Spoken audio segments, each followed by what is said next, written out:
ఎవరి మీదైనా సరే వాళ్ళకి ఆధిపత్యానికి అడ్డుకుంటే మటుకు వీళ్ళకి ఇదే. నేను వీళ్ళందరికీ ఇదే చెప్తున్నాను మీకు.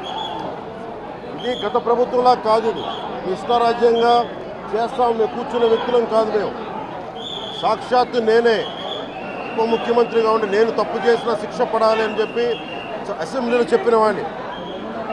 అలాంటిది మీరు ఇష్టారాజ్యంగా కూర్చొని అధికార విధులు నిర్వహిస్తున్న వాళ్ళ మీద దాడి చేస్తే ఏమాత్రం ఉపేక్షించాం. ఎస్పీ గారికి చెప్పాం, కలెక్టర్ గారు దృష్టికి తీసుకొచ్చాం. కలెక్టర్ గారు కూడా ఇదే చెప్పారు. నిన్న కొట్టగానే వెంటనే ఆయన విజయవాడలో ఉంటే ఆయన దృష్టికి తీసుకొస్తే వెంటనే ఎస్ఐని కానిస్టేబుల్స్ని పంపించిన సమస్య సాగల. అదనపు బలగాలతో సిఐతో వెళ్తే తప్ప పరిస్థితి కంట్రోల్లోకి రాలా. ఎలా కొట్టారంటే లోపల గడిపెట్టి మరి ఎవరిని రానివ్వకుండా గడిపెట్టి మరి ఆయన అమానుషంగా దాడి చేశారు. నువ్వు ఎలా వస్తావు ఇక్కడికి? ఎవరో వీళ్ళు చెప్పిన మాటలకి తొత్తులు కావాలి వీళ్ళకి. ఈ రోజున నా దృష్టిలోకి వచ్చింది, ఇది మొదటిసారి కాదు. గతంలో ప్రతాప్ గారి మీద దాడి చేశారు, శేఖర్ నాయక్ గారి మీద దాడి చేశారు, శ్రీనివాసులు రెడ్డి గారి మీద దాడి చేశారు. వీళ్ళకి కులం ఎక్కువ తక్కువ లేదు. వీళ్ళకి అహంకారం నడినెత్తి మీదకి వచ్చి కొట్టుకుంటా ఉంది. అహంకారం తీస్తాం, తోలు తీసి కింద కూర్చోబెడతాం. మీకు ఒళ్ళు ఒక్కొక్కళ్ళకి మీకు ఎక్కడెక్కడ ఉన్నో తెలియట్లా. మీకు అహంకారాలు పెరిగిపోయినాయి. మీకు ఆధిపత్యపు అహంకారంతో అధికారుల మీద దాడి చేస్తే మిమ్మల్ని ఎలా తీసుకెళ్లాలో, ఎలాంటి శిక్ష పడాలో మీకు ఖచ్చితంగా చేసి పెడతాం. మీకు ఇష్టారాజ్యంగా చేయకండి. అహంకారంతో నడినెత్తి మీద కళ్ళు నెత్తికెక్కాయి. మీకు ఈ ప్రభుత్వం చాలా త్రికరణ శుద్ధిగా అందరం కూర్చొని మేము కలిసికట్టుగా ఉన్నాం. ఇక్కడ ఇది కూటమి ప్రభుత్వం, ఇది వైసీపీ ప్రభుత్వం కాదు. ఇది ఇష్టారాజ్యంగా మీరు చేస్తారంటే కామ్గా కూర్చునే ప్రభుత్వం కాదు. మీకు ఎలా చేస్తే, ఎలా నియంత్రిస్తే మీకు కిందకు వస్తారో మేము చేస్తాం. మీరు గాల్లో విహరిస్తూ ఉన్నారు. 11 సీట్లు వచ్చి ఇంకా గాల్లో విహరిస్తున్నారు. మొత్తం మీకు ఎలా కిందకి దించాలో మాకు బాగా తెలుసు. చేసి చూపిస్తాం. ఇదే కాదు, ఈ సందర్భంగా ఏ నాయకులకైనా సరే అధికారుల మీద దాడి చేసినా, అధికారులు విధులు నిర్వహిస్తుంటే అడ్డుకున్నా చాలా కఠినమైన చర్యలు ఉంటాయి. ఈరోజు నేను వచ్చి ఇక్కడ ఎందుకు వచ్చాను జవహర్ బాబు గారి దగ్గరికి అంటే, ఆయన ఒక ఎస్సీ ఎస్టీ కులానికి సంబంధించిన వ్యక్తినో వీటి గురించి అని కాదు. ఎవరైనా సరే ఇర్రెస్పెక్ట్ ఆఫ్ కాస్ట్ ఆధిపత్య ధోరణితోటి కనుక దాడి చేసి విధుల నిర్వహణకు అడ్డం వస్తే ఇది ఉపేక్షించే ప్రభుత్వం కాదు. ఎస్పీ గారికి కూడా చాలా స్పష్టంగా చెప్పాం. వారికి ఎవరైతే తప్పించుకొని తిరిగారు ఇంకో 9 మంది, వారిని కూడా పట్టుకోమని చెప్పాం. వారికి తగిన విధంగా కౌన్సిలింగ్ చేయాలి, అలాగే కఠినమైన శిక్షలు పడాలి.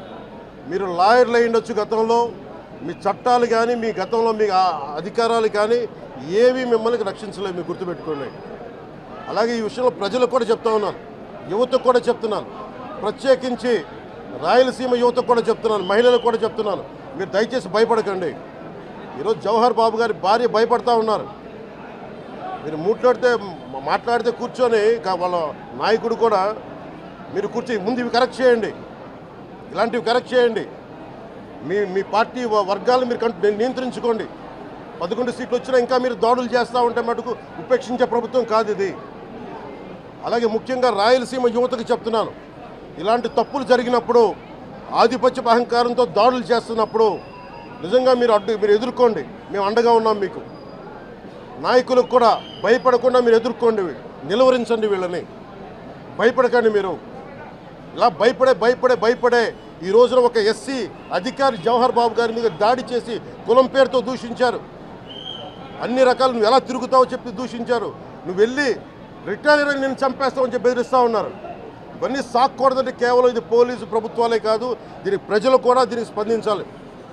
ఓట్లేసి మన పని అయిపోయిందంటే కాదు, ఇలాంటి వాటికి మీరు బయటకు వచ్చి మాట్లాడాలి.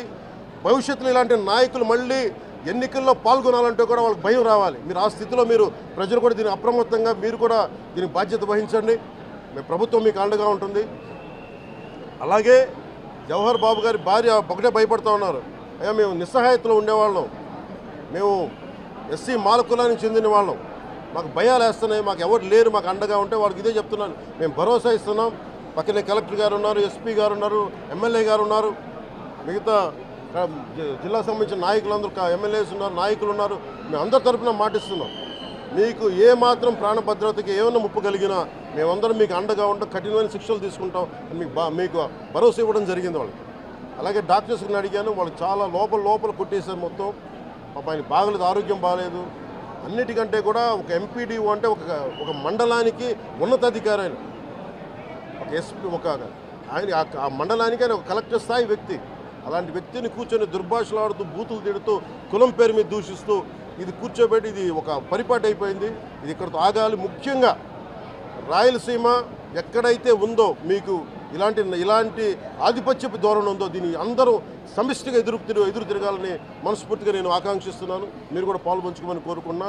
అలాగే చాలా స్పష్టమైన ఆదేశాలు ఇచ్చాం పోలీసు ఉన్నతాధికారులకు కానీ, కలెక్టర్ గారికి కానీ, ఎమ్మెల్యే గారికి, మొత్తం అందరం కూడా సమిష్టిగా ఒకటే నిర్ణయం తీసుకుని ఇలాంటి భవిష్యత్తులో రాకుండా, పునరావృతం కాకుండా ఉండాలని మనస్ఫూర్తిగా మేమందరం నిలబడి ఉన్న ఈ మాట మీద. అందుకని తెలియజేసుకుంటూ ఇప్పుడు గాలివీడు మండలంకి వెళ్ళి ఎలా జరిగింది వీటి మీద నేను అక్కడ మాట్లాడుతాను. వైఎస్ఆర్ కాంగ్రెస్ పార్టీ మద్దతుదారులకు, రైతులకు నో డ్యూస్ సర్టిఫికేట్ అందించకుండా, వాళ్ళు ఎలక్షన్లో కంటెస్ట్ చేయకుండా అడ్డుకున్న దద్దమ్మను నువ్వు ఈరోజు వచ్చి మాట్లాడుతూ ఉన్నావు. 1978 నుంచి రాజకీయాలు, మరి ఈరోజు ఆయన వచ్చి పెకిలిచ్చాడంట, కుకుటి వేలతో పెకిలిచ్చాడంట. మొహం అద్దంలో చూసుకో ఒకసారి. ఎలక్షన్ నువ్వు ఏ రకంగా చేసినావో నీ ఒక్కడికే తెలుసు అనుకుంటున్నావేమో.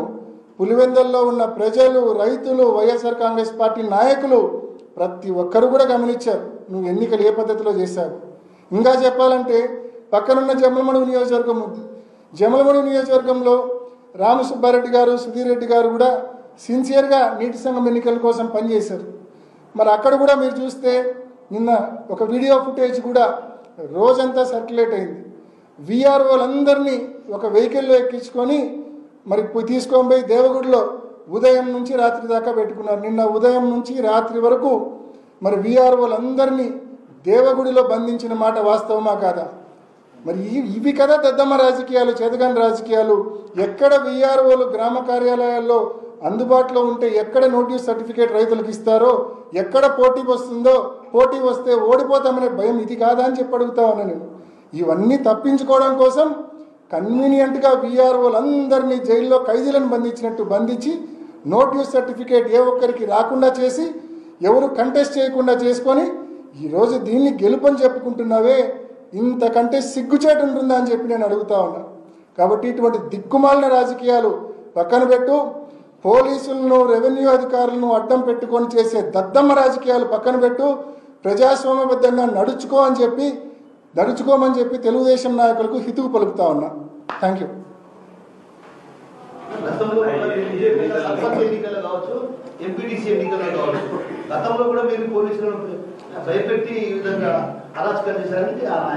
Very good question. 2020-21లో వైఎస్ఆర్ కాంగ్రెస్ పార్టీ అధికారంలో ఉన్నప్పుడు సర్పంచ్ ఎన్నికలు జరిగినాయి, ఎంపీటీసీ ఎన్నికలు జరిగినాయి. ఈరోజు ఏదైతే పెద్ద మనిషి రవీంద్రనాథ్ రెడ్డి అని కసునూరు ఆయన ప్రెస్ మీట్ పెట్టి మాట్లాడినాడు కదా, టీడీపీ ఇన్ఛార్జ్, వాళ్ళ కసునూరులో కూడా ఫ్రీ పోలింగ్ జరిగింది. వాళ్ళ అభ్యర్థి, తెలుగుదేశం అభ్యర్థి ఎవరైతే కంటెస్ట్ చేశారో వాళ్ళు వీఆర్ఓ దగ్గరకో, పంచాయత్ సెక్రటరీ దగ్గరకో పోయి నోటీస్ అడిగితే వైఎస్ఆర్ కాంగ్రెస్ పార్టీ ప్రభుత్వం అప్పట్లో నోటీస్ సర్టిఫికేట్ ఇష్యూ చేసింది. వాళ్ళు స్వేచ్ఛగా కంటెస్ట్ చేశారు. ఫ్రీ పోలింగ్ జరిగింది. 300 పైచీలకు ఓట్లతో బీటెక్ రవి గారు ఓడిపోయారు సర్పంచ్గా. వాళ్ళ అభ్యర్థి ఓడిపోవడం జరిగింది సర్పంచ్గా. అంటే స్వేచ్ఛగా ఒక్క సింహాదిపురం మండలంలోనే చెప్తా ఉన్నా, ఆయన సొంత ఊరు చెప్తా ఉన్నా నేను. ఆయన పక్కనే ఉన్న నంద్యాలంపల్లిలో పోటీ జరిగింది టీడీపీకి, వైసీపీకి. సో మండల్ హెడ్ క్వార్టర్ పెద్ద ఊరైన సింహాదిపురంలో పోటీ జరిగింది టీడీపీకి, వైసీపీకి. చౌవారిపల్లిలో పోటీ జరిగింది టీడీపీకి, వైసీపీకి. ఈ మాదిరి అనేక గ్రామాల్లో పులివెందుల నియోజకవర్గంలో పోటీ జరిగింది, క్లీన్ కంటెస్ట్ జరిగింది వైఎస్ఆర్సీపీకి, టీడీపీకి. ఆ రోజు వైఎస్ఆర్ కాంగ్రెస్ పార్టీ ప్రజాబలంతో నెగ్గింది. మాకు ప్రజాబలం మీద నమ్మకం ఉంది, ప్రజలపైన నమ్మకం ఉంది. కాబట్టి స్వేచ్ఛగా, ధైర్యంగా ఎవరు వేడిగినా నోటీస్ సర్టిఫికేట్ ఇచ్చాం, ఎవరు నామినేషన్ చేసినా వ్యాలిడ్ అన్నాం, ఎవరు వచ్చి కంటెస్ట్ చేసినా గెలుస్తామని, నెగ్గుతామనే నమ్మకం, విశ్వాసంతో మేము రాజకీయాలు చేసినాం. ఈ మాదిరి నిలబడే అభ్యర్థులకు నో డ్యూస్ సర్టిఫికేట్ అందకుండా చేసే దద్దమ్మ రాజకీయాలు ఏ రోజు చేయలేదు, ఏ రోజు చేయబోము కూడా మేము. Please subscribe .news.